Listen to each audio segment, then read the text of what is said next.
94.3 my FM पर आप सुन रहे हैं जीना इसी का नाम है, आपकी माही के साथ, जहां आज मैं आपको मिलाऊंगी शैला और जयराज के शुद्ध देसी संसार से।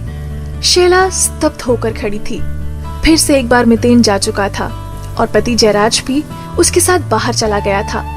शैला डाइनिंग टेबल के पास खड़ी रही। अचानक ही उसे बहुत थकान महसूस हुई। वो कुर्सी पर बैठ गई। उसे बहुत दुख हो रहा था, अपमान भी लग रहा था, पर बैठने से उसे कुछ राहत मिली। बात अगर देखें तो छोटी सी है। मार्च एंड नजदीक था और बैंक में काम भी ज्यादा था। सर्वर में गड़बड़ी थी तो कंप्यूटर धीरे चल रहे थे। सोचा तो था कि शाम 7 बजे तक वो घर पहुंच जाएगी, पर जब घर में पैर रखा तो 8:10 थे। वो आकर सीधी रसोई में चली गई। जयराज बाहर बैठकर टीवी देख रहे थे। उन्होंने सिर्फ इतना ही पूछा, आ गई? पर रसोई घर में जाकर सोचने का तो वक्त ही नहीं था। उसने जल्दी से खिचड़ी का कुकर रखा, रोटी का आटा गूंद लिया और आलू की सब्जी बना दी। ठीक 10 मिनट के बाद मितेन जैसे ही घर आया तो जयराज अखबार पढ़ रहे थे। शैला टेबल पर खाना लगा रही थी। फिर से खिचड़ी, ये रोटी और आलू की सब्जी। मैं तो ढाबे पर जा रहा हूँ। ऐसा लग रहा है कि हर रोज ये देसी खाना मुझसे तो खाया ही नहीं जाएगा। कभी तो पराठा, लौकी की सब्जी, कुछ तो नया बनाओ, कुछ तो नया करो। पर नहीं, पापा मैं जा रहा हूँ पाव भाजी खाने, आपको आना है तो आओ। बाप बेटा मिलकर दोनों बाहर खाना खाने चले गए।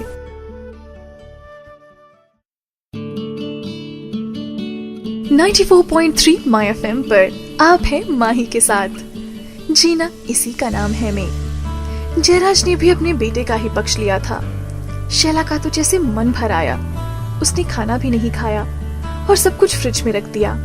बाहर जाने से पहले उसने फ्रिज से ठंडा दूध निकालकर ग्लास में रखा। वो जानती थी कि बाहर का खाकर जयराज को एसिडिटी होगी और मितेन भी सुबह सुबह चिल्लाएगा।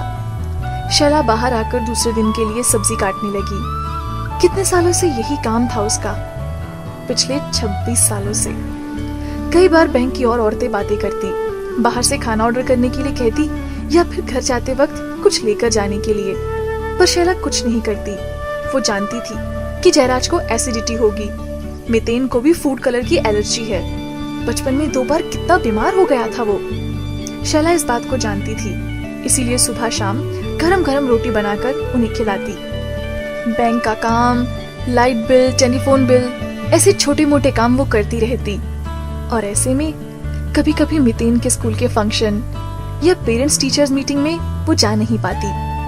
कई बार तो रिश्तेदारों की शादी ब्याह में भी ना जा पाती। कुछ चुपता, बच्चों के साथ वो आंख ना मिला पाती। जब मितेन छोटा था तो प्यार से कहता था कि सबकी मम्मी आती है, बस तुम नहीं आती।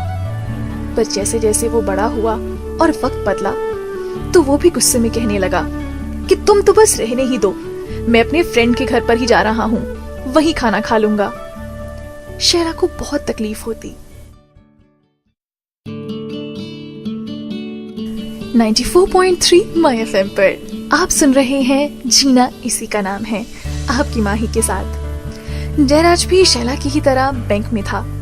उसका बैंक थोड़ी दूर था। आने जाने में करीबन 1 घंटा लगता था। जब वीआरएस की ऑफर आई तब जयराज ने आसानी से कह दिया कि मैं वीआरएस लेने वाला हूँ, तुम अपनी जॉब चालू रखना। शैला हैरान रह गई थी। इतना बड़ा डिसीजन और किसी ने उससे पूछा तक नहीं। फिर उसने मन को समझा लिया, कुछ पैसे हाथ में होंगे तो शायद आसानी होगी। पर यह आशा भी व्यर्थ साबित हुई। आए हुए पैसों से जयराज ने अपने गांव में एक नया मकान बनवाना शुरू कर दिया। पैसों की कमी तो हमेशा से ही रही थी। पहले जयराज के छोटे भाई बहनों की शादी, फिर मुश्किल से खरीदा हुआ अपना घर, मितेन को बैंगलोर में पढ़ाई के लिए भेजना, उसका एजुकेशन लोन, ये सब शैला की सैलरी से पैसे कटवाता रहा। पर फिर भी शैला ने कभी कुछ नहीं कहा। काम करते करते शैला को कभी समय ही ना मिला। वो ना तो कभी ढंग से सज पाई, ना ही नई नई डिशेस बना पाई, रिश्तेदारों से फोन पर बात भी ना कर पाई। ऐसे कई ताने शैला सुनती रहती थी।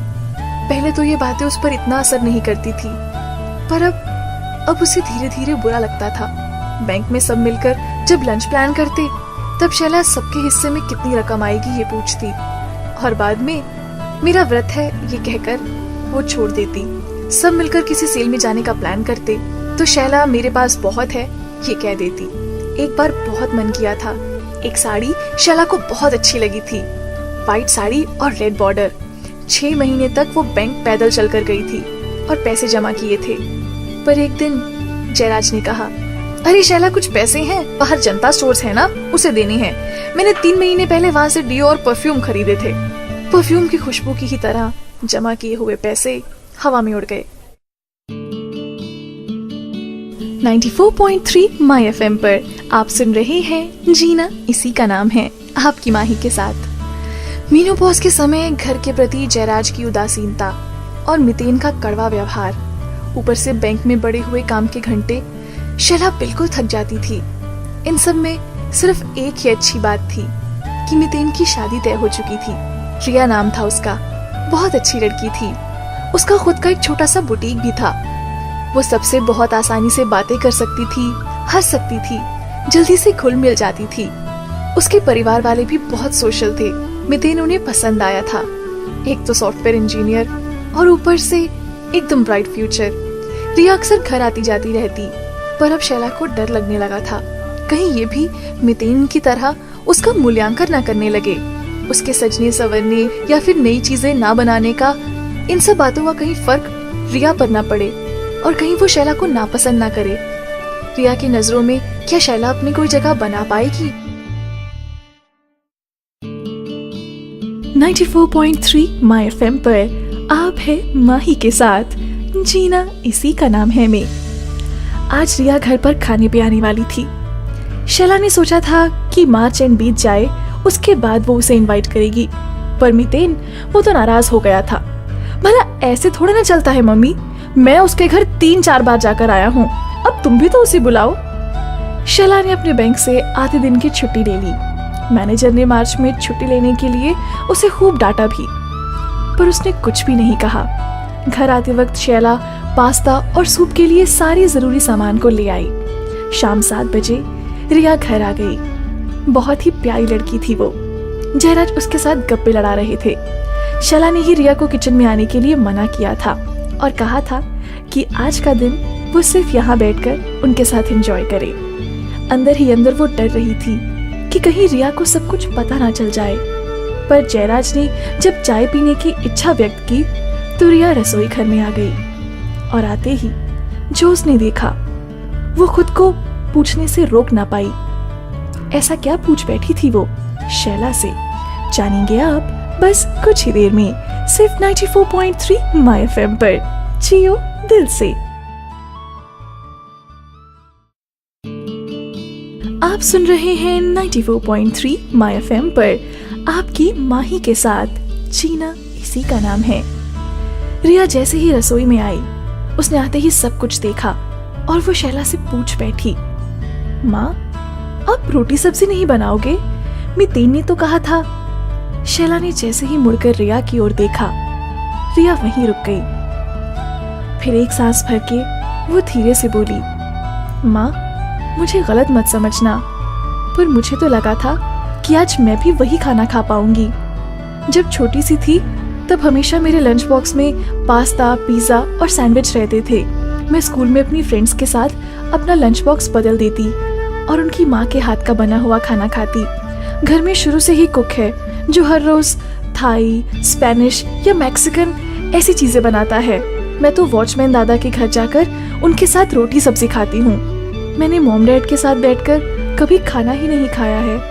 वो लोग तो हमेशा पार्टी, डिनर, ट्रिप में और बिजनेस हॉलीडेज में इन्हीं सब में बिजी रहते हैं। जब मैंने पहली बार आपको देखा था एक सादी सी कॉटन की साड़ी में, बिना मेकअप के, पापा जी और मितेन के प्रति आपका ऐसा व्यवहार, इतना थका देने वाला काम करने के बाद भी सुबह शाम उनके लिए गरम गरम खाना बनाना, मैंने तो तभी सोच लिया था कि बस मुझे ऐसा ही घर चाहिए जहाँ सब साथ बैठकर खाना खाएं। शैला रिया को देखती रही।